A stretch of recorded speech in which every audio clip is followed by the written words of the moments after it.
In the year 2147, Earth was a very different place. Humanity had finally found peace after centuries of fighting and war. Diseases that once killed millions were now things of the past, thanks to incredible advances in medicine. Doctors, scientists, and researchers were celebrated as heroes. They weren't just saving lives. They were changing the way people lived.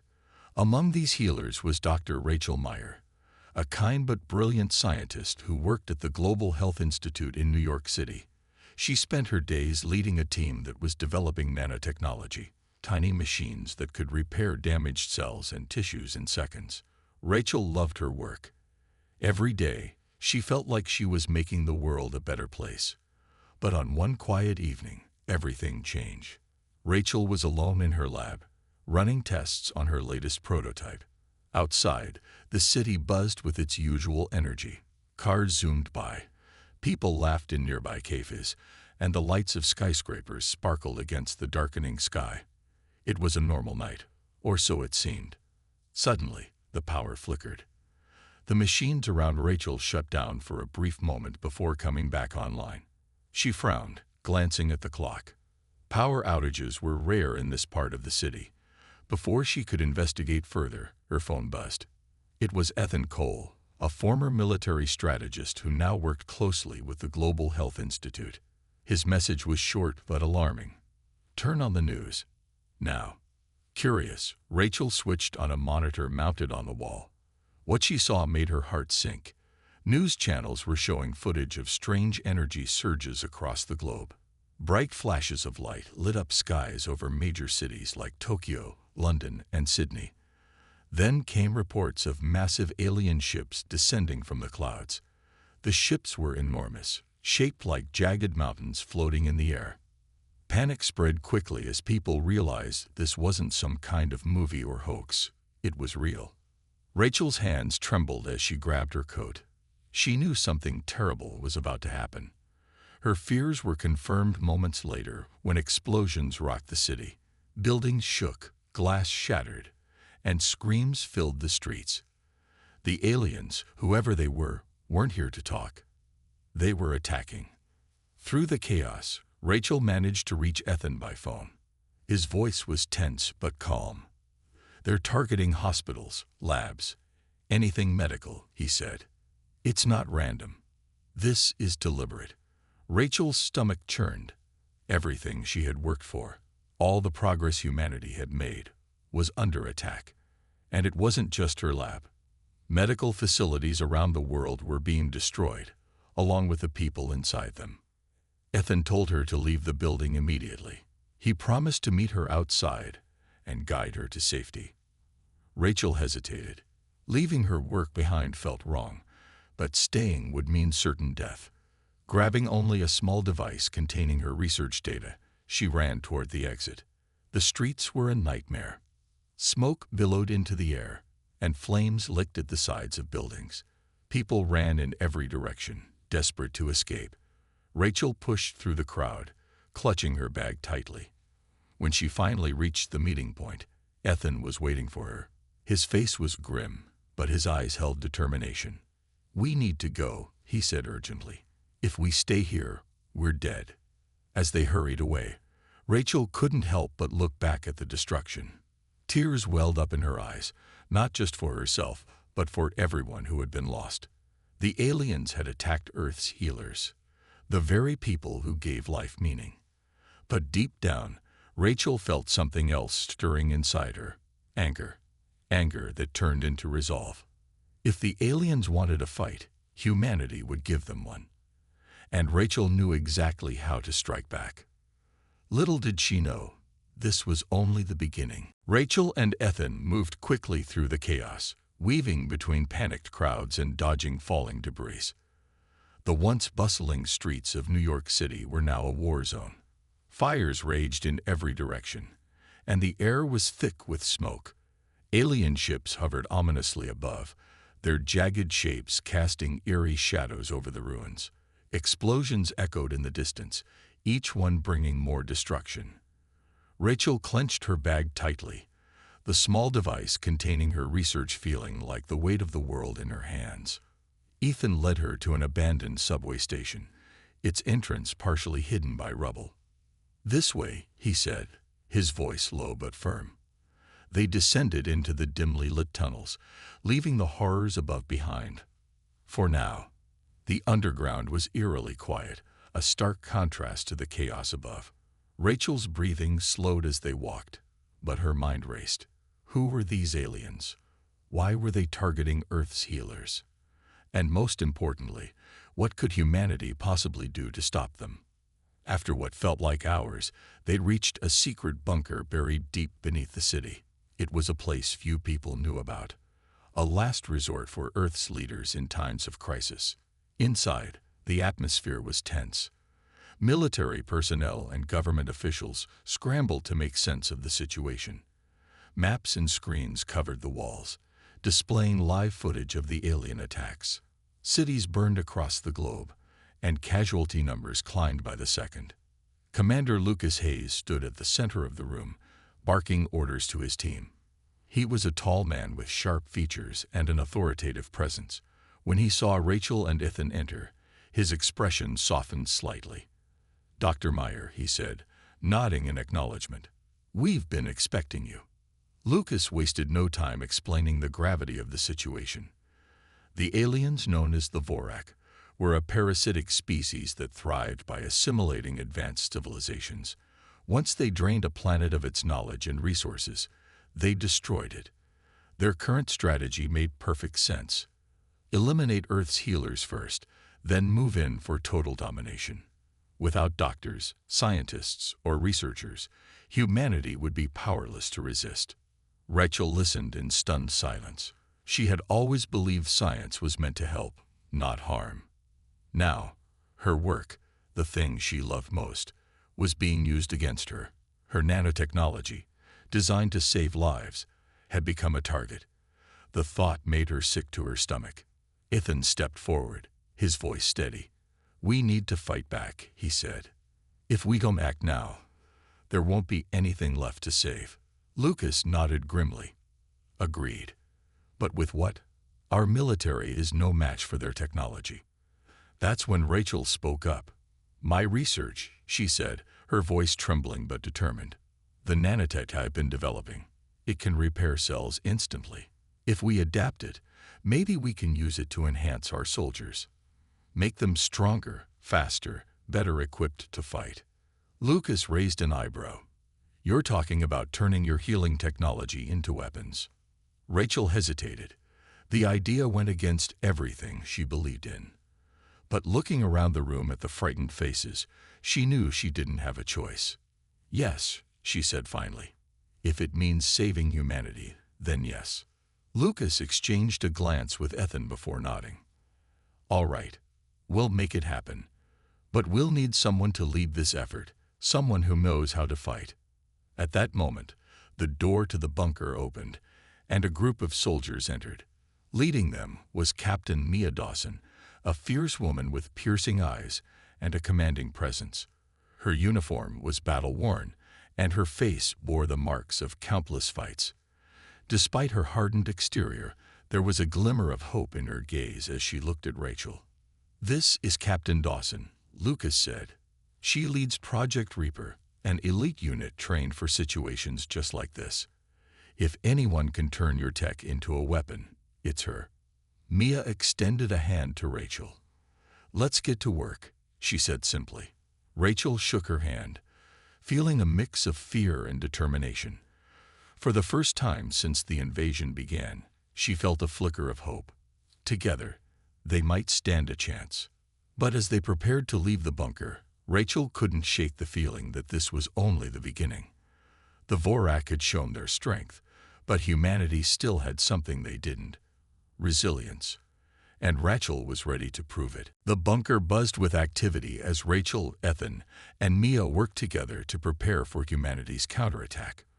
Rachel's nanotechnology was the key, but turning it into a weapon wasn't going to be easy. She spent hours explaining how the tiny machines worked to Mia and her team. The Reapers, soldiers enhanced with biomechanical augmentations, were already stronger and faster than regular humans. Adding Rachel's tech would make them nearly unstoppable. Rachel felt uneasy about the idea. Her life's work had always been about saving lives, not taking them. But every time she thought about the Vorak destroying hospitals and killing innocent people, her doubts faded. These aliens had attacked Earth's healers. They didn't deserve mercy. Still, she couldn't shake the feeling that crossing this line would change her forever. Mia noticed Rachel's hesitation. "You're doing the right thing," she said one evening as they reviewed plans in a small, dimly lit room. "If we don't fight back, there won't be anyone left to heal." Rachel nodded but didn't respond. Instead, she focused on the task at hand. Over the next few days, she worked tirelessly alongside Mia's team, adapting her nanotech to integrate with the Reaper's systems. The process was complicated, requiring precise adjustments to ensure the technology wouldn't harm the soldiers. Ethan helped where he could, offering strategic advice and moral support. Though he had once been a pacifist, even he agreed that violence was sometimes necessary to protect what mattered most. As the preparations continued, tensions rose between Rachel and Ethan. One night, after a long day of testing, they found themselves alone in the lab. Ethan leaned against a table, arms crossed. "Are you sure about this?" he asked quietly. "Turning your healing tech into weapons. It feels wrong." Rachel sighed, setting down her tools. "It does feel wrong," she admitted. "But what other choice do we have? The Vorak are out there destroying everything we've built. If we don't stop them, there won't be anything left to save." Ethan ran a hand through his hair, frustration evident on his face. "I just keep thinking about the cost. How many lives will we lose before this is over?" "I know," Rachel said softly. "But if we don't try, we'll lose everything. Everyone who died.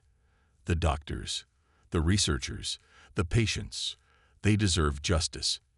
And I'm going to make sure they get it." Ethan didn't argue further. He knew Rachel was right, even if it hurt to admit it. The two of them sat in silence for a moment, each lost in their thoughts.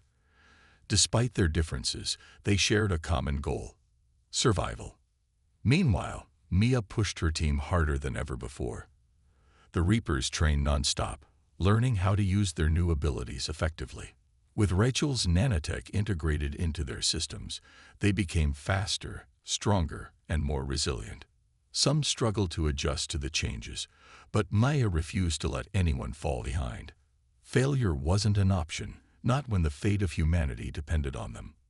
Back aboard the Vorak mothership, General Zixar watched the chaos unfolding below. He had expected resistance from the humans, but not this level of organization. His second-in-command, Sub-Commander Venra, approached him cautiously. "They're preparing something," she warned. "We should act quickly." Zixar dismissed her concerns with a wave of his hand. "Humans are weak," he growled. "Their efforts mean nothing. Let them waste their time while we finish our mission."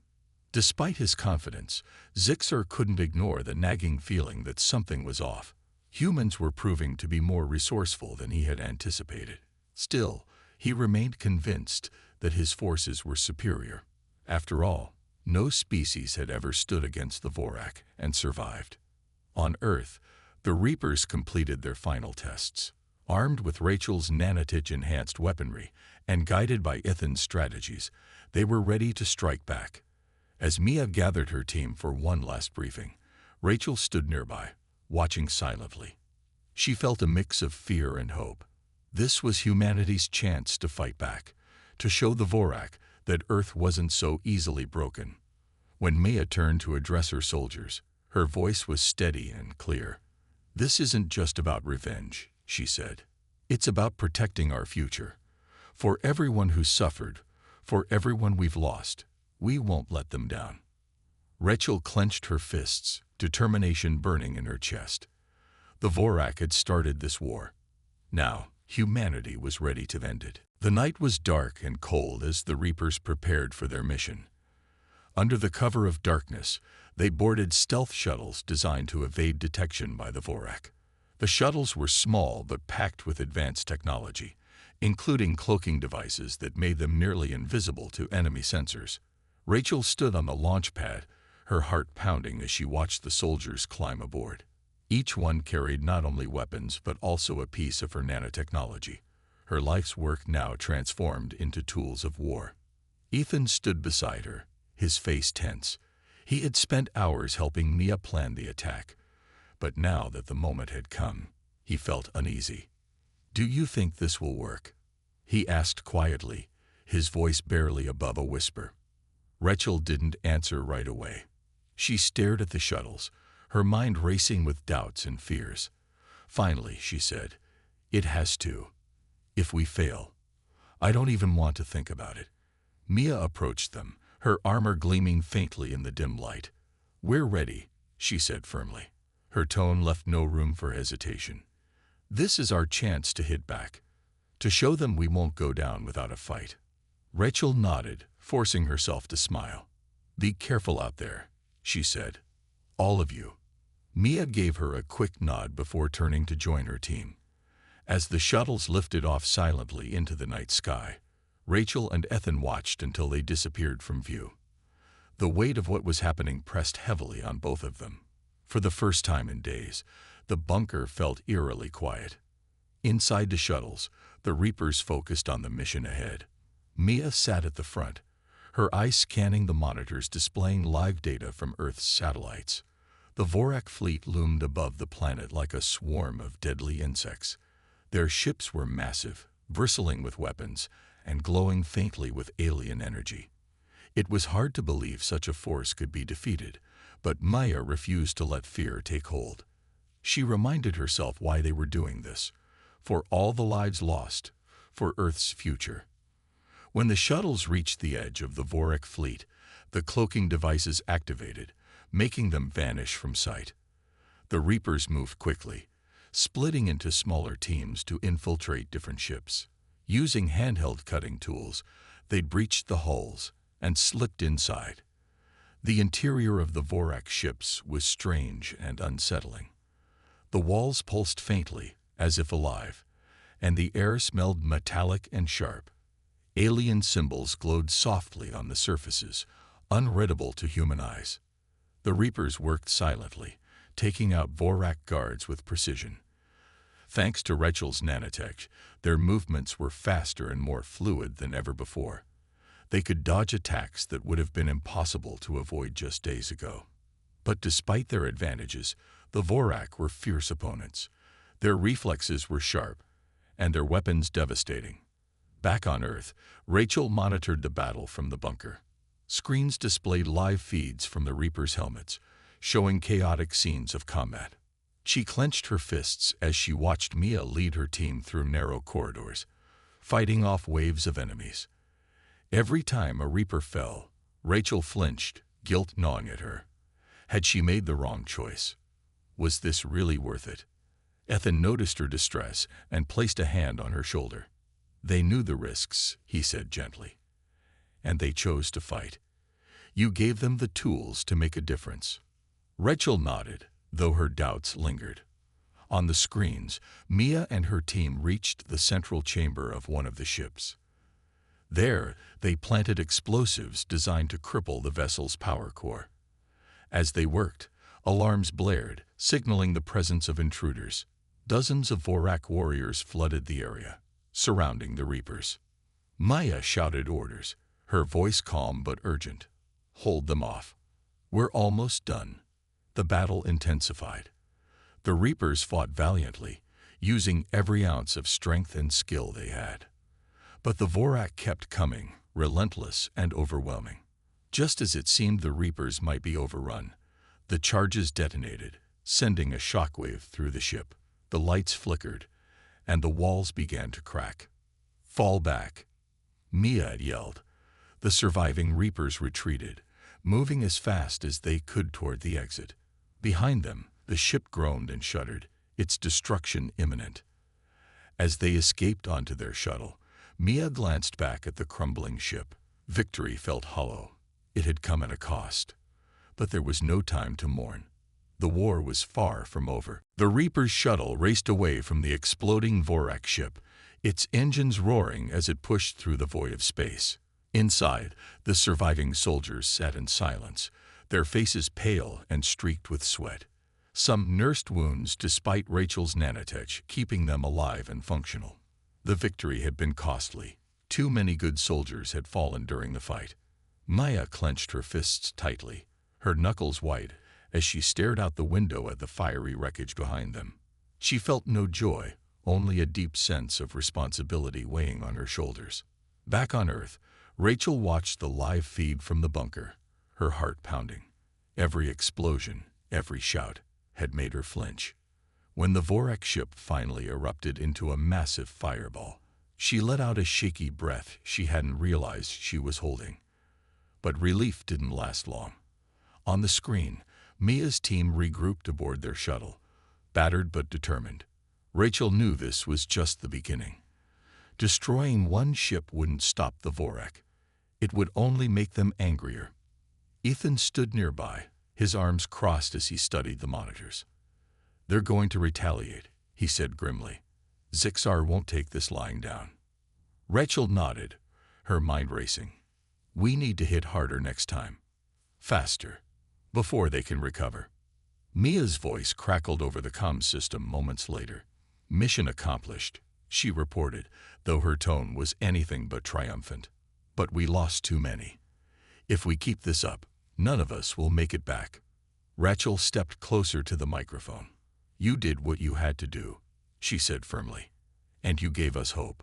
Now get back here so we can plan our next move." As the shuttle began its journey back to Earth, General Zixar paced furiously aboard the Vorak mothership. His sharp claws clicked against the metallic floor as he growled orders to his subordinates. "Find them," he barked. "Track their shuttle and destroy it." Sub-Commander Venra hesitated before speaking. "Sir, their cloaking technology is advanced. We may not be able to locate them immediately." Zixar turned to glare at her, his glowing eyes narrowing. "Then use everything at your disposal. I will not tolerate failure." Venra bowed slightly and hurried off to carry out his orders. Despite her loyalty, she couldn't help but feel uneasy. Humans were proving to be far more resourceful than expected. Their ability to adapt and counterattack was something the Vorak hadn't anticipated. Zixar's arrogance might lead them all to disaster. Meanwhile, Ethan worked tirelessly to analyze data from the destroyed Vorak ship. He pored over schematics and intercepted transmissions, searching for weaknesses in their enemy's defenses. Rachel joined him after a while, bringing 2 cups of coffee. "Any luck?" she asked, handing him one. Ethan took a sip before answering. "Maybe. It looks like their power cores are centralized. If we can target those, we might cripple their entire fleet." Rachel frowned. "That sounds risky. How do we even get close enough to pull that off?" "We'll need a distraction," Ethan replied. "Something big to draw their attention away from the core." Rachel thought for a moment, then nodded slowly. "I think I know how to do it. My nanotech can create decoys, fake signals that mimic human life forms. We could send them into the fleet to confuse the Vorak." Ethan smiled faintly. That might actually work. When the Reapers returned to Earth, Mia immediately joined Rachel and Ethan in the bunker. Her face was drawn, but her eyes still burned with determination. Together, they finalized their plan. The Reapers would launch another attack, this time targeting the Vorak mothership directly. Using Rachel's decoy nanotech, they hoped to lure the enemy forces away from the core, giving Mia and her team a chance to strike. Before the mission began, Mia pulled Rachel aside. "If things go wrong," she said quietly, "don't blame yourself. You've done everything you can." Rachel swallowed hard, tears welling up in her eyes. "Just come back, okay? We need you." Mia gave her a small, reassuring smile. "I'll do my best." As the Reapers prepared to depart once again, Rachel watched from the bunker, her hands trembling. This time, the stakes were higher than ever. If they succeeded, humanity might have a real chance at survival. But if they failed, there would be no second chances. The fate of Earth rested on their shoulders. The Reapers' second mission began under the cover of darkness, just like the first. This time, however, they carried more than weapons and Rachel's nanotech. They carried a plan that required perfect timing and absolute precision. The shuttles launched silently into the sky, their cloaking devices hiding them from the Vorak fleet above. Rachel and Ethan watched anxiously from the bunker as the live feeds flickered to life on the monitors. Each screen showed a different Reaper's point of view, capturing every tense moment. As the shuttles approached the Vorak mothership, Rachel activated her decoy nanotech. Tiny machines spread out in all directions, emitting signals designed to mimic human life forms. To the Vorak sensors, it looked like dozens of enemy ships were closing in from multiple angles. Alarms blared aboard the alien vessels, and Zixar roared orders to his forces. "Focus on the largest group," he commanded. "Leave no survivors." Mia and her team used the chaos to their advantage. While the Vorak scrambled to deal with the decoys, the Reapers slipped unnoticed through the mothership's defenses. They breached the hull quickly, moving with speed and coordination that surprised even Mia. Thanks to Rachel's nanotech, their reflexes were sharper than ever, allowing them to dodge laser blasts and leap over obstacles with ease. Inside the ship, the air was thick with tension. The walls pulsed faintly, glowing with an eerie light that made everything feel alive. Alien symbols shifted across the surfaces, unreadable but menacing. The Reapers moved cautiously, knowing one wrong step could alert the enemy. Maya led the way, her weapon ready, her eyes scanning for danger. They reached the central chamber where the power core was located. It was massive, a towering structure pulsing with energy. Wires and conduits snaked around it like veins, feeding power throughout the ship. "This is it," Mia whispered. "Plant the charges and let's get out." But as her team worked, the sound of heavy footsteps echoed down the corridor. Zixar himself had arrived, flanked by his elite guard. Warriors clad in shimmering armor and armed with devastating plasma cannons. His glowing eyes locked onto Mia, and he sneered. "You think you can defeat us? You are nothing but insects." Mia raised her weapon, her voice steady despite the odds. "Maybe we're insects, but even insects can bite back." A fierce battle erupted. The Reapers fought valiantly, their enhanced abilities giving them an edge against the Vorak warriors. But the aliens were relentless, their numbers overwhelming. One by one, the Reapers fell, until only Mia and a handful of soldiers remained. Ethan's voice crackled over the comm system. "Mia, you need to retreat. Now." Mia hesitated, glancing at the charges planted near the core. They needed just a few more minutes to detonate. "We can't leave yet," she said firmly. "Not until this is done." Rachel clenched her fists, tears streaming down her face. She wanted to scream at them to come back, but she knew they couldn't abandon the mission. Humanity depended on it. Back aboard the shuttle, Ethan devised a desperate plan. Using remote controls, he overloaded the decoy nanotech, creating a massive explosion designed to cripple the Vorak fleet. The blast lit up the sky, drawing Zixar's attention away from the mothership. For a brief moment, the path to escape opened. "Go," Mia shouted to her remaining team. "I'll hold them off." Her soldiers protested, but Maya wouldn't listen. "That's an order. Get out of here." Reluctantly, they obeyed, sprinting toward the exit as explosions rocked the ship. Maya turned to face Zixar alone, her weapon raised. Her movements were faster and stronger than ever before, thanks to Rachel's nanotech. She dodged his attacks, striking back with precision. But Zixar was powerful, and she knew she couldn't win. Still, she fought with everything she had, buying time for her team to escape. On Earth, Rachel watched the countdown timer tick closer to 0. Her heart broke as she realized Mia wasn't coming back. When the power core finally exploded, the entire mothership was consumed in a blinding flash of light. Rachel collapsed to her knees, sobbing uncontrollably. Ethan placed a hand on her shoulder, his own eyes wet with tears. The surviving Reapers returned to Earth, battered but alive. Though they had succeeded in crippling the Vorak fleet, the cost had been immense. As Rachel stared at the screens showing the burning wreckage in space, she vowed never to forget Mia's sacrifice, or the bravery of everyone who had fought alongside her. Weeks passed after the destruction of the Vorak mothership, and Earth began the long process of healing. The scars left by the invasion were deep. Entire cities lay in ruins, and millions had lost their lives. Hospitals and research labs that once stood as symbols of hope were now piles of rubble. But amidst the devastation, there was a glimmer of resilience. Humanity had survived, and it was determined to rebuild. Rachel dedicated herself to her work with renewed purpose. Her lab, though damaged during the invasion, became a beacon of hope once again. She worked tirelessly, developing new technologies to help heal the wounded and rebuild what had been lost.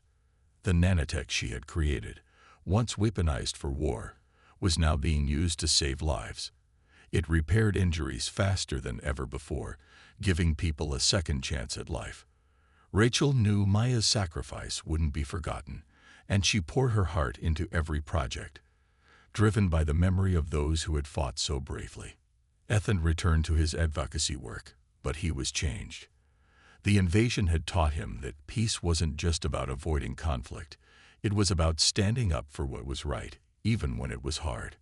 He traveled across the globe, speaking to survivors and sharing stories of courage and unity.